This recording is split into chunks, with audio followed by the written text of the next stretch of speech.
وید ولسون، قاتل و هیولای خونسرد که بدون هیچ دلیلی به خاطر اینکه دچار جنون شده بود 2 زن بیگناه رو میکشه و حتی با ماشینش اونقدر روی دومین قربانی رد میشه تا کاملا له بشه. در مورد مرد جوانی که در شبی جنون آمیز 2 زن رو بدون اینکه دلیلی داشته باشه به قتل میرسونه و در زمان حضورش در زندان 2 بار اقدام به فرار میکنه و بعد از اینکه حکم اعدامش هم صادر میشه اون هیچ واکنشی نشون نمیده و در خونسردترین حالت ممکن روی صندلیش لم میده. در 7 اکتبر 2019 وید ویلسون که در اون زمان 25 سال داشت با دختر 35 ساله به نام کریستین آشنا شد و بعد گذراندن 1 روز در کنار هم وقتی کریستین اونو به خونش دعوت کرد راهی اونجا شدن. اون شب اما زمانی که کریستین در اتاقش بود وید که ظاهرا دچار جنون جنایت شده بود به سراغش رفت و دختر جوان رو خفه کرد و با سرقت ماشین پا به فرار گذاشت. مرد جوان پس از جنایت به رانندگی در خیابان‌ها پرداخت تا اینکه ساعتی بعد در یکی از خیابان‌ها زنی رو دید که کنار خیابان ایستاده بود. وید به بهانه پرسیدن آدرس از زن 43 ساله که دایان نام داشت خواست سوار ماشین بشه، اما در بین راه در محلی خلوت متوقف میشه و به دایان حمله میکنه. اون زن 43 ساله رو خفه کرد و بعد اینکه جسدش رو از ماشین بیرون انداخت چندین بار اون رو با ماشین زیر گرفت تا کاملا له بشه و فرار کرد.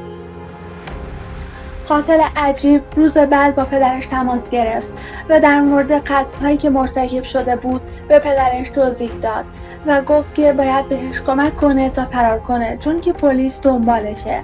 اما خب پدر اون که پلیس‌ها اونو در جریان گذاشته بودن نمیخواست بهش کمک کنه، بنابراین به پلیس اطلاع داد. شاید براتون عجیب باشه که چرا پدرش اونو به پلیس‌ها تحویل میده، اما خب دلیلش این بوده که اون پدر خوندش بوده و مسیحی هم بوده و خیلی کارهای خوب و خیر میکرده و نمیخواسته که به پسرش که کارهای خیلی بدی کرده و قتل انجام داده کمک کنه تا توی گناهاش شریک بشه. برای همین هم به پلیس خبر میده. البته پدرش بابت اینکه پسر خوندش توی همچین راهی افتاده و تبدیل به یک قاتل شده و 2 نفر رو کشته به همین راحتی و خونسردی خیلی ناراحت بوده و میدونسته که کار خیلی درستی کرده که اونو به پلیس ها تحویل داده. با دستگیری قاتل عجیب اجساد قربانیان هم پیدا شد و وید که مدعی بود دچار جنون جنایت شده به زندان افتاد، اما او در زندان هم دست از اقدامات مجرمانه بر نداشت و در 30 سپتامبر 2020 زمانی که قصد داشت با دستکاری پنجره زندان فرار کند گیر افتاد.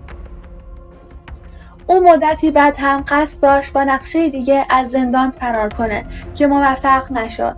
همچنین در سال 2023 در زندان متهم به قاچاق مواد مخدر شد و در نهایت وید ولسون مدتی قبل در 12 ژوئن 2024 با اتهام 2 قتل درجه 1، سرقت‌های بزرگ و کوچک، قاچاق مواد مخدر و اقدام به فرار از زندان مجرم شناخته شد و هیئت منصفه رأی به اعدام او به اتهام قتل 2 زن داد. اگر از این ویدیو خوشت اومد پس حتما ویدیو بعدی رو هم ببین. قول میدم شوکه میشی.